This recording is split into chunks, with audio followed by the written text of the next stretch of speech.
আমরা শ্রবণ করছিলাম গৌর আবির্ভাবের কারণ, গৌর অবতারের কারণ।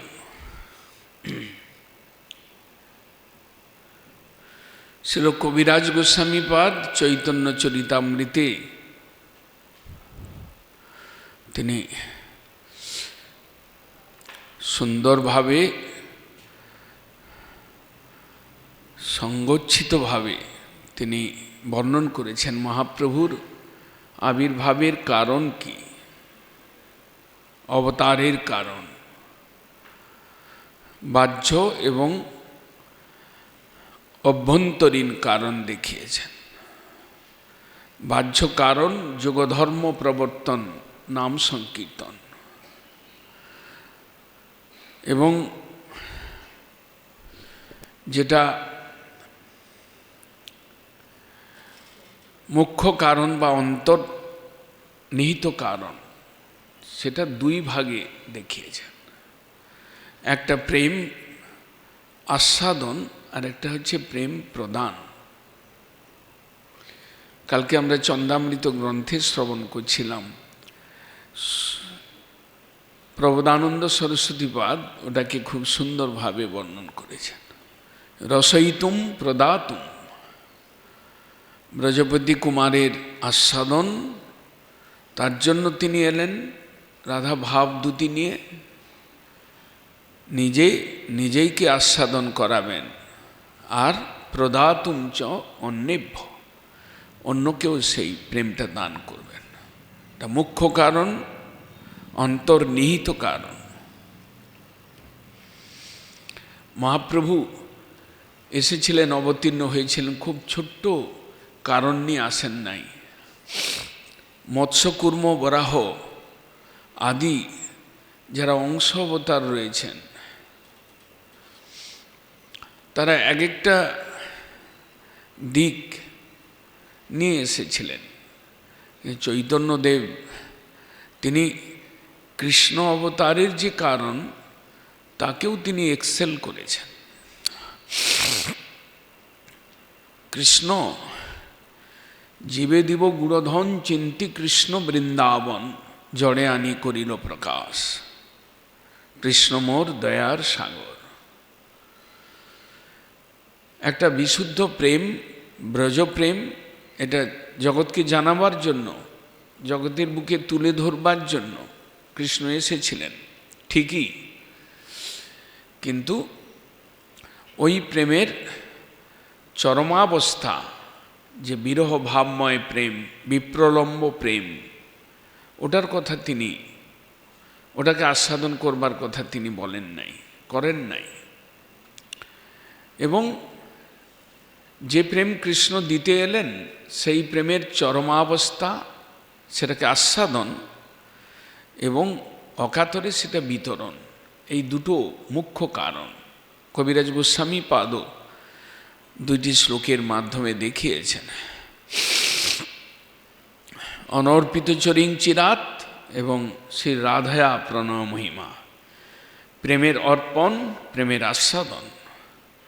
মহাপ্রভুর অবতারকে বা অবতারী মহাপ্রভুকে মহিমান্বিত করেছেন। এরকমটা কোনো যুগে হয় নাই, এরকমটা কলিযুগের জীবের ভাগ্যে হলো, এটাই আশ্চর্য। এই অবতারেই, এই কালেই তিনি গভীর প্রেম, চরম প্রেম, ঘনীভূত প্রেম, মধুর উজ্জ্বল প্রেম তিনি আস্বাদন করলেন এবং তিনি দান করলেন। অনর্পিত চর, যেটা কোনো দিনই অর্পিত হয় নাই, তাই মহাপ্রভু মহান, তাই তিনি দাতা শিরোমণি, তাই তিনি প্রেমময়, প্রেমের ঠাকুর। আমরা যারা তার ভজন করি, করবার প্রয়াস করি, যার সম্প্রদায় ভুক্ত হয়েছি বলে অভিমান করি, বা গৌরের সংস্পর্শে না এলেও গৌর ভক্তের মহাজনের সংস্পর্শে এসেছি, আসার ভাগ্য করেছি, আমরা যারা এটা পেয়েছি, এটা আমাদের নিজেদেরকে গর্ব ভেতর থেকে একটা আমাদের ভাগ্যের, সীমাহীন ভাগ্যের বিষয়ে আমাদের নিজেদেরকে, নিজের ভাগ্যকে প্রশংসা করা উচিত। এরপরে আমরা গৌরসুন্দরের আবির্ভাব ছিল ভক্তিবিনোদ ঠাকুরের ভাষায় বর্ণন করছে। গৌরাঙ্গ লীলা স্মরণ মঙ্গল স্তোত্রম, তার প্রথম শ্লোকে মহাপ্রভুর অবতার বা আবির্ভাব লীলার কথা বলছেন। রাহু গ্রস্তে জড়শোষ ধরে ফাল্গুনে পূর্ণিমায়াম, গৌড়ে শাকে মনুশতমিতে সপ্তবর্ষাধিকে য, মায়াপুর্যাং সমজনী শচীগর্ভ সিন্ধু প্রদোষে, তং চিৎশক্তি প্রকটিত তনুম মিশ্র সনুং স্মরামি। আমরা শচী এবং জগন্নাথ মিশ্র পুত্র শচীর দুলাল মিশ্র সনু, শচী সনু এবং জগন্নাথ মিশ্র নন্দন, পুরন্দর মিশ্রের নন্দন, মিশ্র সনুং স্মরামি। আমরা জগন্নাথ মিশ্রের পুত্র গৌর সুন্দরকে আমরা স্মরামি, স্মরণ করি।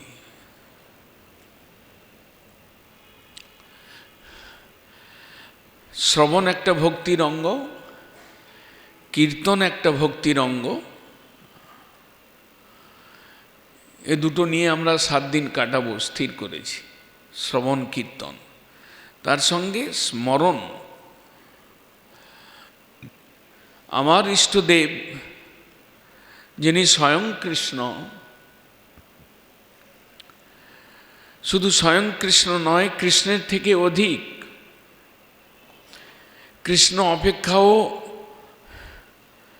কিছু ব্যাপারে যিনি শ্রেষ্ঠতম,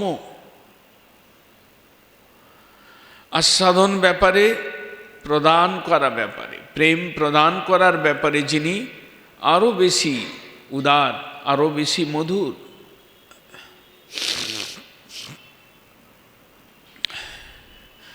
সেই ইষ্টদেব গদ্রুম বিহারী আমাদের নিত্য স্মরণ করতে হবে। শুধু এই ধামে বসে নয়, আমাদের সংসারের যে কোণে কর্ম নিয়ে থাকি না কেন, ব্যস্ততা থাকুক না কেন, আমাদের নিত্য স্মরণ করতে হবে। স্মর গৌর গদাধর কেলি কলাং, স্মর গৌর গদাধর পক্ষচর, ভব গৌর গদাধর পক্ষচর, শ্রীণু গৌর গদাধর চারু কথা। আমরা যে কলিহত জীব, আমাদের তাই গৌর আবির্ভাব আমাদের আশার কথা, আশার আলোক জ্বালিয়ে দেয়। কৃষ্ণ নাম ওই মুক্তকুলেই উপাসমান, মুক্তকুলের উপাসনার যোগ্য।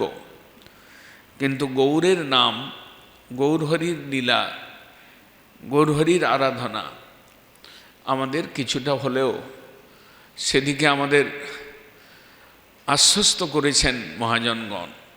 মহাপ্রভুর লীলা যারা বর্ণন করেছেন তারা আশ্বস্ত করেছেন।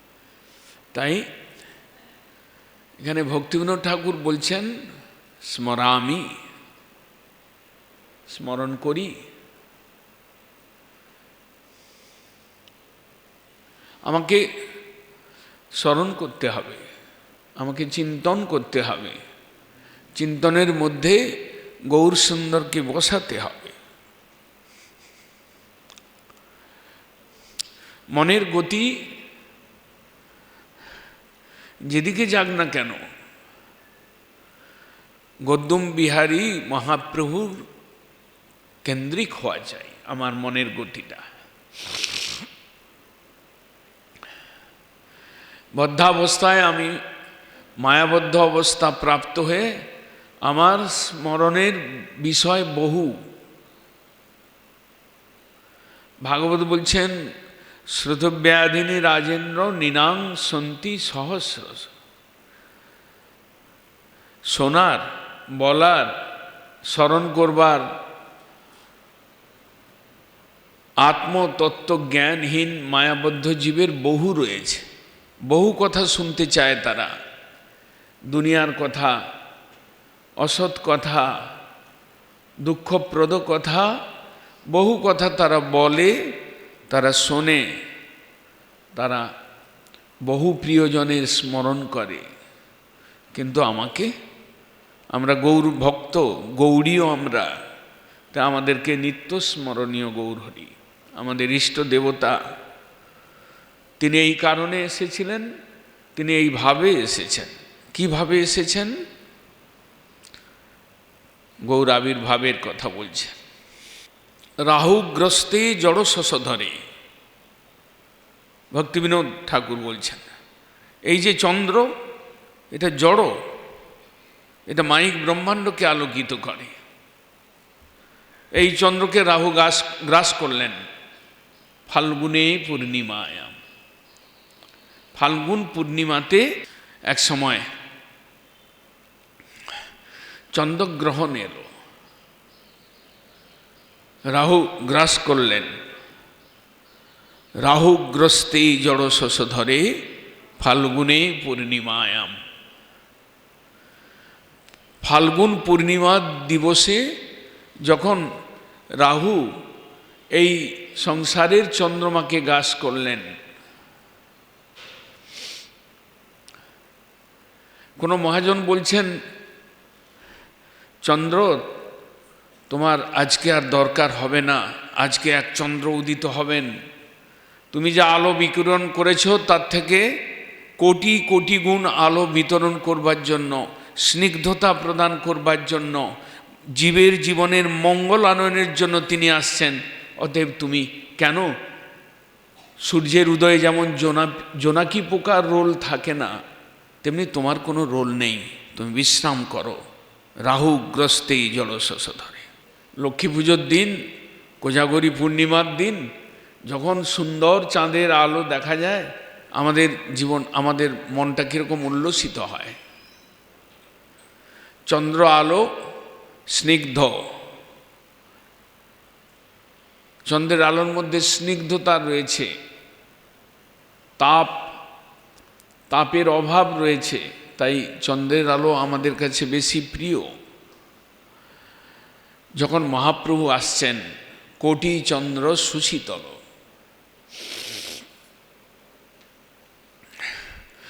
কোটি চন্দ্রের সঙ্গে তুলনা করেছেন। শীতলতা প্রদানকারী কলি জীবের ভাগ্য, আমরা ত্রিতাপগ্রস্ত, নিরন্তর কোনো না কোনোভাবে আমাদেরকে সংসারের তাপ আমাদেরকে জর্জরিত করছে। এই ত্রিতাপগ্রস্ততার থেকে আমাদেরকে মুক্ত করবার জন্য, আমাদেরকে শান্তি দেওয়ার জন্য গৌরচন্দ্র, নবদ্বীপ চন্দ্র, যে চন্দ্রের জাগতিক জড়চন্দ্রের থেকে কোটি গুণ, যে চন্দ্র মঙ্গল প্রদান করেন, স্নিগ্ধতা প্রদান করেন, সেই চন্দ্র আসছেন।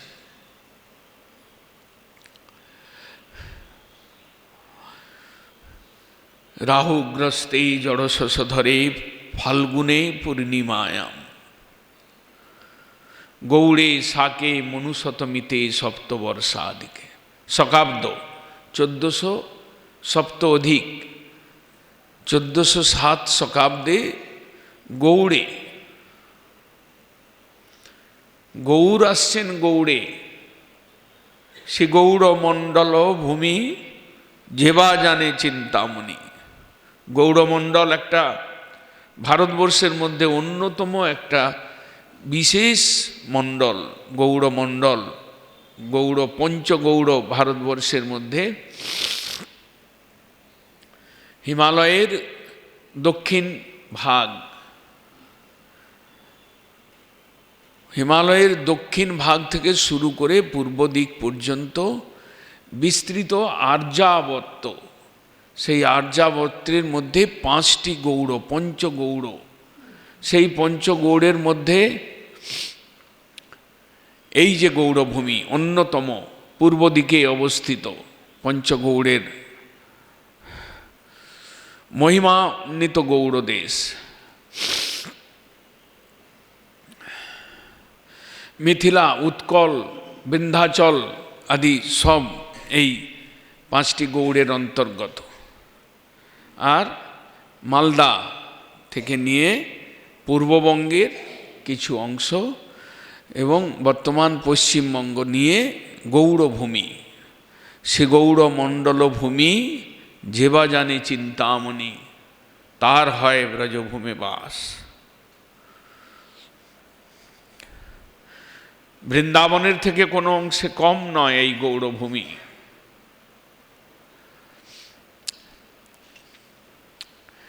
এই গৌড়ে গৌর এলেন,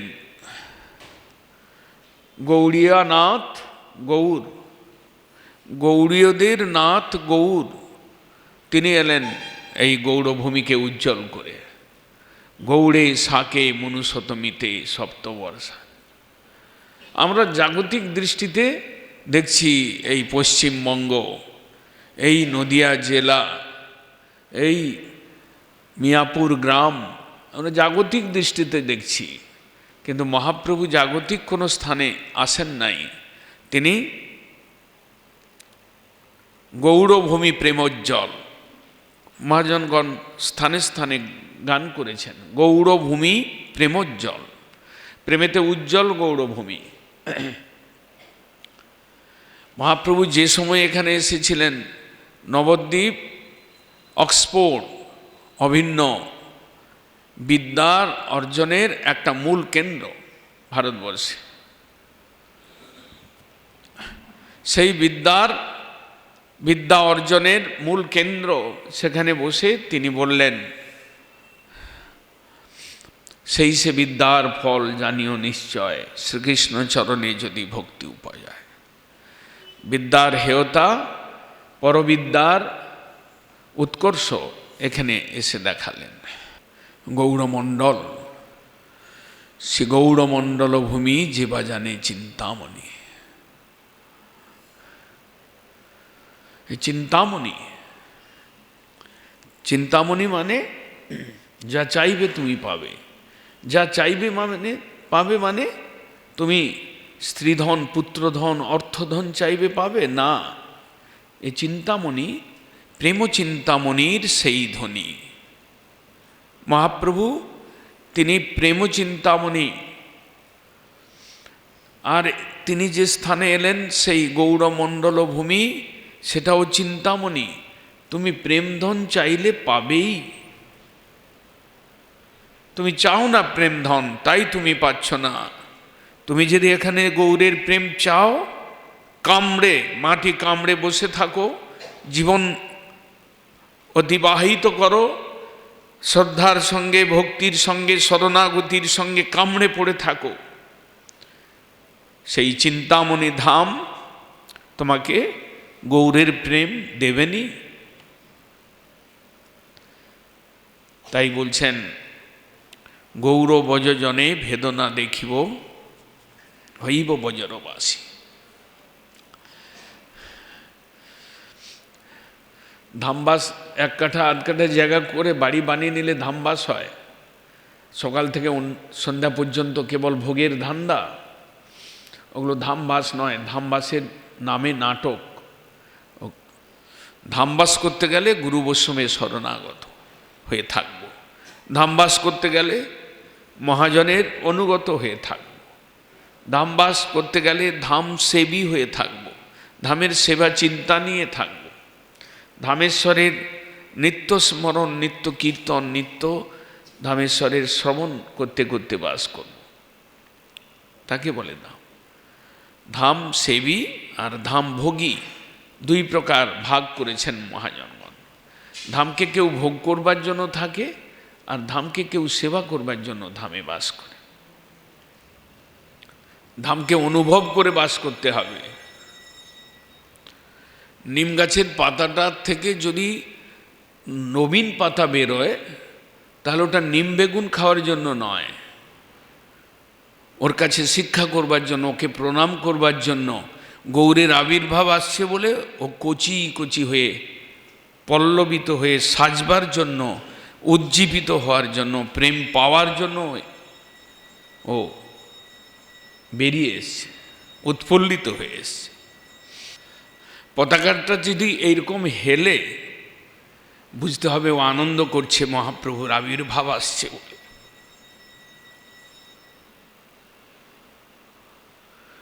আমের মুকুলটা যদি উদ্গম হয়, তাহলে বুঝতে হবে ও প্রভু সেবা করবার জন্য ও উজ্জীবিত হয়েছে।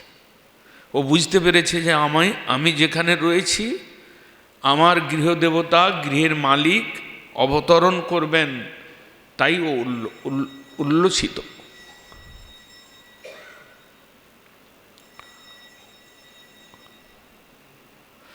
গৌড়ে সাকে মনুশতমিতে সপ্তবর্ষাধিকে য মায়াপূর্যাং সমজনী শচী গর্ভ সিন্ধৌ প্রদৌষে। মায়াপুর, এ মায়াপুর মানে মিয়াপুর নয়, এ মায়াপুর মানে মহামায়ার পুর নয়, এ মায়াপুর মানে যোগমায়াপুর। যোগমায়ার অধীন এই স্থান। যোগমায়া চিৎশক্তি, বিশুদ্ধ সত্যের পরিণতি, তার বিক্রম লোকে দেখাইতে।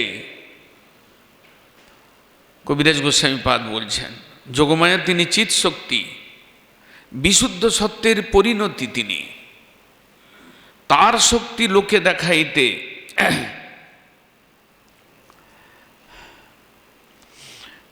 এর উপর রতন ধন, ভক্তগণের প্রাণধন প্রকট কইল নিত্য লীলা হইতে। নিত্যলীলা মানে সেই গোলকের দুটো প্রকোষ্ঠ জ্বলজ্বল করছে। গোলকবাসীগণ আমাদের মস্তকোপরি রয়েছেন, তারা জানেন, তারা ওখান থেকে এসেছেন। একটা মাধুর্যমণ্ডিত প্রকোষ্ঠ, একটা ঔদার্যমণ্ডিত প্রকোষ্ঠ। দুইটা প্রকোষ্ঠে দুই অবতারী, দুই অবতারে মানে এক হয়ে তিনি দুই। যেমন তিনি লীলার সহায়তার জন্য তিনি কৃষ্ণ রাধারানী হলেন, যেমন লীলার সহায়তার জন্য কৃষ্ণ বলরাম হলেন, তেমনি লীলার বিলাসের জন্য এক কৃষ্ণ কালো ঘন মেঘের বর্ণ বংশীধারী ত্রিভঙ্গ মূর্তিতে লীলা করছিলেন। আরেকটি প্রকোষ্ঠে দেখা গেল রাধা ভাবোদ্যুতি, কৃষ্ণ অন্য বর্ণ অন্য ভাব। তারা সেখানে আবার ঔদার্য লীলা তার পরিকরগণকে নিয়ে করছেন। সেই থেকে ধামসহ গৌড়দেশে প্রকট হইলা এসে নিজ নিত্য পারিষদ লইয়া, নিজের পারিষদগণকে নিয়ে এলেন।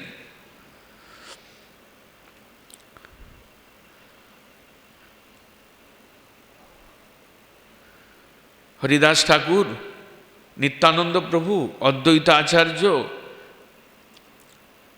গঙ্গাদাস পণ্ডিত, বুদ্ধিমন্ত খান, এসব নিজ পরিকর, গদাধর পরিকরের সঙ্গে আবার মিশাল হলো। যারা শিব এলেন, ব্রহ্মা এলেন, নারদ এলেন, ইন্দ্র এলেন, তারাও পরিকর রূপে মহাপ্রভুর লীলার পুষ্টি করবার জন্য এলেন। অদ্বৈত আচার্য এলেন শিব ঠাকুর, নারদ এলেন শ্রীবাস ঠাকুর রূপে, হরিদাস ঠাকুর এলেন ব্রহ্মা রূপে। এইভাবে এক একজন প্রবেশ করলেন। ঠিক আবির্ভাবের পূর্বে তারা এসেছেন। মায়াপুর্যাং সমজনী, অন্তর্দ্বীপ মায়াপুর, যোগমায়ার পুর, যোগমায়ার দ্বারা প্রকটিত পুর। আমরা মহামায়ার রাজ্যে ছিলাম, আমরা এসেছি যোগমায়ার পুরীতে এসেছি।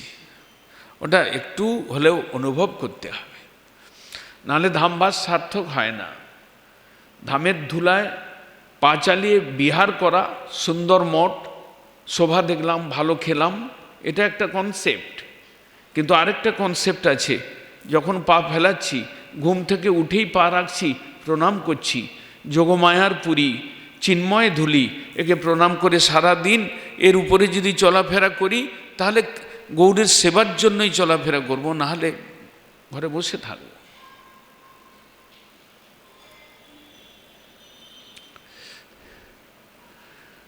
মায়াপুরজাং সমজনী আবির্ভূত হলেন মায়াপুর। ভগবান তিনি জন্ম নেন না, মাতৃগর্ভে থেকে 9 মাস থেকে কষ্ট ভোগ করে তার জন্ম হয় না। ওটা লৌকিক দৃষ্টিতে বোঝাবার জন্য ওই লীলা বর্ণন। শচী গর্ভ সিন্ধুর থেকে এসেছেন, ওটা কোনো তপ্ত পঞ্জর বা ছোট্ট পঞ্জর নয়, ওটা সিন্ধু, সমুদ্র, ওর থেকে আবির্ভূত হয়েছে। মায়াপুরজাং সমজনী শচী গর্ভ সিন্ধু, ওটা একটা ছোট্ট জায়গা নয়, তপ্ত পঞ্জর নয়, ওটা একটা দিব্যপুরী,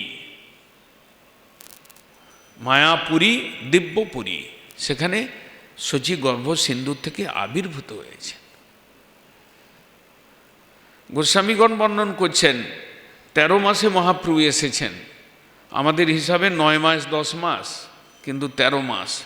এর আগে তো 8 জন চলে গেছে, এসেছে চলে গেছে। মহাজনগণ বলছেন যে এরা কেন সব মারা গেল? বলছেন না, ওদের দরকার ছিল না, ওদের বেঁচে থাকাটা গৌর লীলায় উপকারী ছিল না, তাই ওদেরকে সরিয়ে দেওয়া হয়েছে। বিশ্বরূপের দরকার ছিল, প্রয়োজন ছিল, তাই বিশ্বরূপ এসেছেন, তারপরে মহাপ্রভু এসেছেন। বহু সন্তানের পরে এটাকে পেয়েছেন। শচী গর্ভ সিন্ধু প্রদূষে মায়াপুরজাং সমজনী শচী গর্ভ সিন্ধু প্রদূষে। শচী গর্ভ সিন্ধু থেকে বিশুদ্ধ সত্যেতে শচী দেবী, জগন্নাথ মিশ্র শচী দেবী, সেখানে কোনো মাইক গুণের প্রভাবই নেই। সেই গর্ভসিন্ধুর থেকে আসছেন, অবতীর্ণ হচ্ছেন কোন সময়? ফাল্গুন পূর্ণিমার দিন। কোন সময়? যেখানে চন্দ্রগ্রহণ হয়েছে, যেখানে মানব হরিনাম হরিকীর্তন করতে করতে গঙ্গা স্নান করছেন।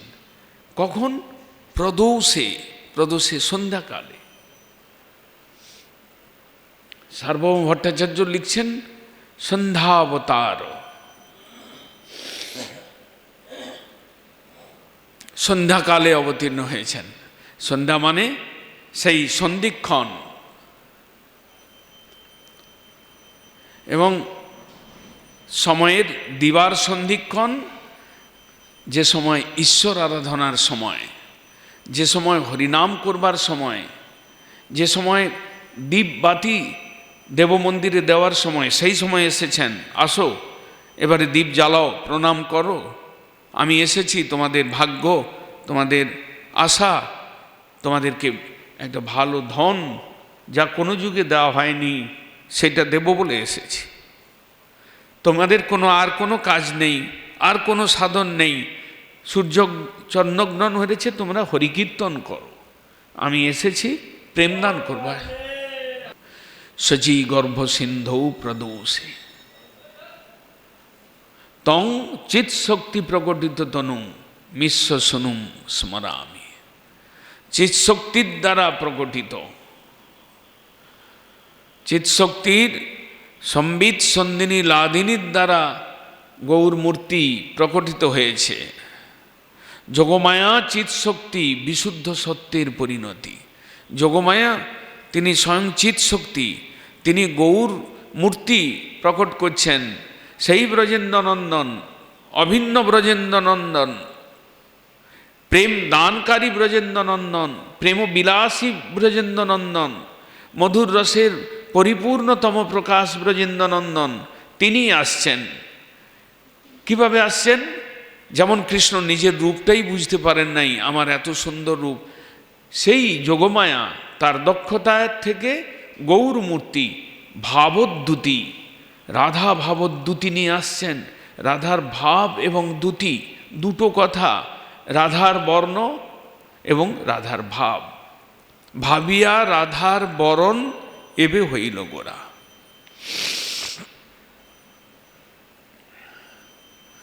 তং চিৎশক্তি প্রকটিত তনুম মিশ্র শুনু স্মরামি।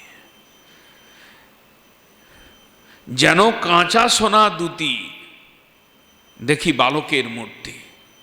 বালকের মূর্তিটা দেখা যাচ্ছে যে কাঁচা সোনার স্বর্ণাভ, স্বর্ণের আভাযুক্ত, দ্যুতিযুক্ত, এইরকম মহাপ্রভু এসে অন্য রূপ, অন্য ভাব, অন্য লীলা, অন্য কিছু বিশেষ কিছু দেওয়া, শ্রেষ্ঠ কিছু দেওয়ার জন্য এসেছেন তিনি। তাই ওই রকম টেরা নন, ওই রকম তীর্ভঙ্গ বঙ্কিম রূপ, সর্বদাই তিনি কোনো না কোনো খেলা করছেন তির্যকভাবে, ওই রকম তিনি গৌর এলেন সাদা সিধা মূর্তিতে, সহজ বালকের মূর্তিতে, ব্রাহ্মণ বংশে জন্ম নিয়ে, একদম দিব্য ব্রাহ্মণ, যেন কাঁচা সোনা দুতি দেখি বালকের মূর্তি।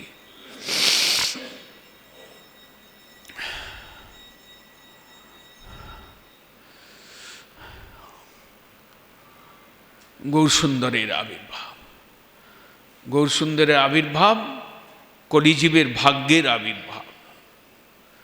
মহাদাতা যদি আসেন তাহলে দান গ্রহণকারীর ভাগ্যের কোনো সীমা নেই। যদি মহান দাতা কেউ আসেন তাহলে দান গ্রহণকারী যদি অধিক হয়, দুর্ভাগা হয়, অযোগ্য হয়, তাতে কোনো যায় আসে না।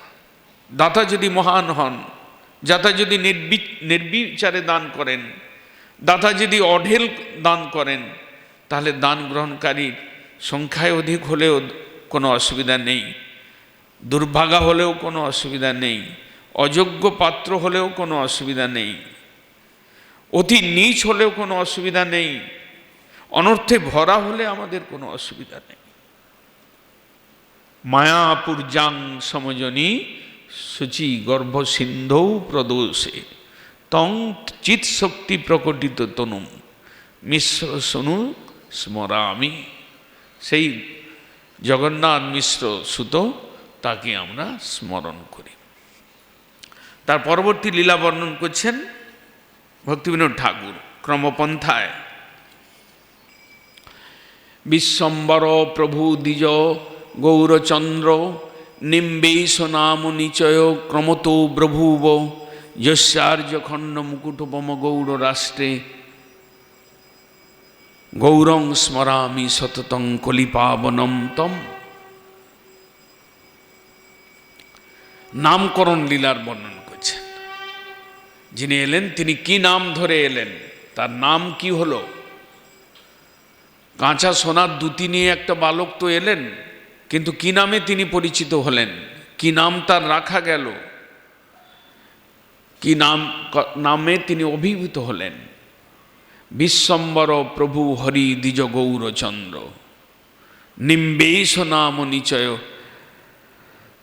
ক্রমত প্রভুব। ক্রমে ক্রমে তার নাম প্রকাশিত হলো বহু। তার নাম হলো বিশ্বম্বর। তিনি বিশ্বকে পালন করবেন, বিশ্বকে পোষণ করবেন, কৃষ্ণ প্রেম দিয়ে তিনি বিশ্বকে রক্ষা করবেন। তাই বিশ্বম্বর। যে ধন বিশ্ববাসীর কাছে ছিল না, এই একটা স্ত্রী ধন, একটা ছোট বাড়ি ধন, একটা ছেলে, দুটো মেয়ে, এই একটা চাকরি, এসব ধন নয়। যে ধনের অভাব ছিল, যে ধন লুক্কায়িত ছিল গোলকে, যে ধনে ধনী হয়ে সনাতন গোস্বামী পাদ মণিকে জঙ্গলের মধ্যে ফেলে রেখেছিলেন, পরশমণিকে, সেই ধন দেওয়ার জন্য তিনি এলেন। প্রেমধন বিশ্বম্বর, তিনি প্রেম ধন দিয়ে বিশ্বকে পালন করেছিলেন, বিশ্বকে আনন্দ দান করেছিলেন, বিশ্ববাসীকে ধনী করে তুলেছিলেন। যার কাছে প্রেম ধন তিনি, যার প্রেম ধন সেই বড় ধনী। কৃষ্ণ প্রেম ধন যার কাছে রয়েছে তিনি ধনী, নাহলে জগতের লোক গৌর লীলাকে বুঝতেই পারছিলেন না। এইরকম এক অবতার, এইরকম তিনি এই শ্রীধর বেটার থোড় কোন্দল করে কাড়িয়ে কাড়িয়ে খান, এর নাম অবতার? শুক্রাম্বরের ঝোলা থেকে খুদ চালগুলো নিয়ে মুঠি করে খাচ্ছেন, এই হচ্ছে অবতার? গদাধরের হাতের রান্না তেঁতুল পাতের চাটনি খাওয়া এই অবতার? বুঝতে পারে নাই তারা। ওই শ্রীধর কত বড় ধনী ছিলেন, ওই শুক্লাম্বর কত বড় ধনী ছিলেন, জগতের লোক তা বুঝতে পারে নাই। প্রেম ধন যার সেই বড় ধনী। মহাপ্রভু রামানন্দ সংবাদেও জানালেন। সব প্রেম ধনের ধনী সব তার পার্ষদগণকে নিয়ে এসছেন। কৃষ্ণ প্রেম ধন দান করে জীবনকে সুন্দর করবেন, মধুময় করবেন, আনন্দময় করবেন, তার জীবনের সৌন্দর্য বর্ধন করবেন, এই করে পালন করবেন জীবকে। তাই তিনি বিশ্বম্বর। বিশ্বম্বর প্রভু হরি দ্বিজ গৌরচন্দ্র। তিনি হরি, তো হরণকারী। অবিদ্যা হরণাদিতি হরি হরতি পাপানাং হরতি পাপানি নরানাম ইতি হরি চিত্তহারি ইতি হরি। সেই হরি, গৌর হরি নাম নিলেন। বিশ্বম্বর, গৌর হরি, এগুলো নাম ক্রমে ক্রমে প্রকাশিত হলো। দ্বিজ গৌর, তিনি দ্বিজরাজ। এই নবদ্বীপে তিনি দ্বিজরাজ বলে খ্যাতি লাভ করেছিলেন। দ্বিজশ্রেষ্ঠ, ব্রাহ্মণের ব্রাহ্মণত্ব প্রকৃতপক্ষে যিনি প্রকাশ করেছিলেন ঈশ্বর আরাধনার দ্বারা।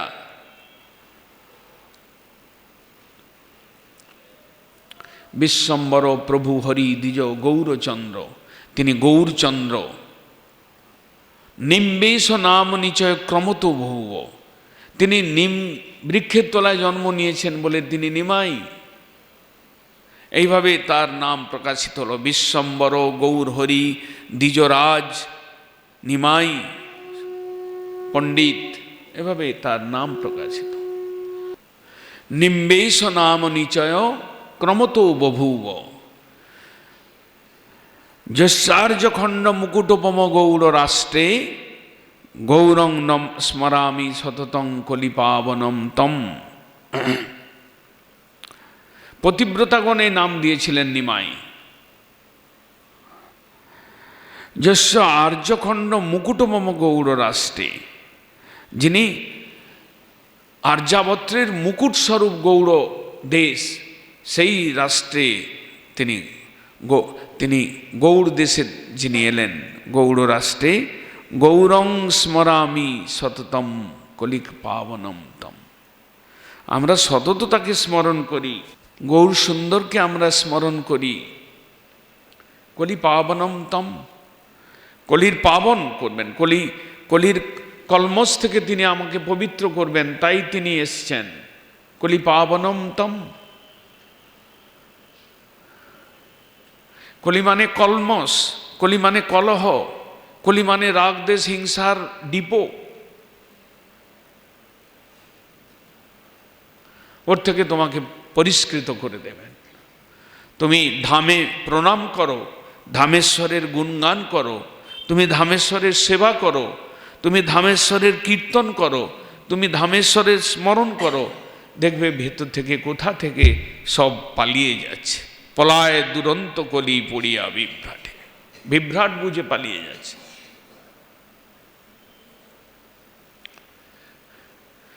কলি কুকুর কদন যদি চাও, কলি রূপ কুকুরকে যদি তাড়াতে চাও, ওর থেকে যদি তুমি মুক্ত হতে চাও, ওকে যদি নিহত করতে চাও, তাহলে কলিযুগ পাবন কলি ভয় না শোন শিশুচি নন্দন গাও। এখানে মুখ বন্ধ করে থাকবার কোনো জায়গা নেই। যারা মুখ খুলতে পারবেন না তাদের কপালে অনেক কষ্ট আছে। গৌরধামে এসে মুখটাকে চাপা দিয়ে রাখবেন পেঁচার মতো, তাহলে আপনি কিছু নিয়ে যেতে পারবেন না। আপনাকে খুলে গাইতে হবে, আপনাকে উদাত্ত কণ্ঠে গাইতে হবে। মহাপ্রভু নিজেই কোনোদিন কৃপণতা করেন নাই। হরেই কৃষ্ণেতি উচ্চই স্ফুরিত রসন নাম গণনা। মহাপ্রভু নিজে হরে কৃষ্ণ উচ্চস্বরে কীর্তন করতেন, গাইতেন। কেন? হরিদাসের মাধ্যমে জানিয়ে দিয়েছেন, মনে মনে যে গায় সে নিজের কল্যাণ করে, উচ্চস্বরে যে গায় তার পশু পক্ষী বৃক্ষ লতা এবং অন্য জীবের কানে গেলেই তাদেরও মঙ্গল হয়। মহাপ্রভু ঠারে ঠোরে সিদ্ধান্ত জানিয়েছেন, তত্ত্বটা জানিয়েছেন। তাই মাধব রাধা ভাব পুরো, রাধা ভাবদ্যুতি নিয়ে এসেছেন কৃষ্ণ। তাই ভক্তিবিনোদ ঠাকুরের ভাষা, ইনি মাধব, রাধা ভাব পুরো। পুর দিয়ে, যেমন নারকেলের পুর দিয়ে পিঠাটা তৈরি হয়, ইনি কৃষ্ণ, কিন্তু রাধা ভাব পুরো, রাধার ভাবে ভর্তি যার হৃদয়, তাকে তোমরা গাও, উচ্চস্বরে গাও, শ্রী শচী নন্দন গাও। এইভাবে দুটো শ্লোকের দ্বারা পরবর্তীকালে আমরা শ্রবণ করব। বাঞ্ছা কল্পতরুভ্যশ্চ কৃপা সিন্ধুভ্যৈব চ পতিতানাং পাবনে।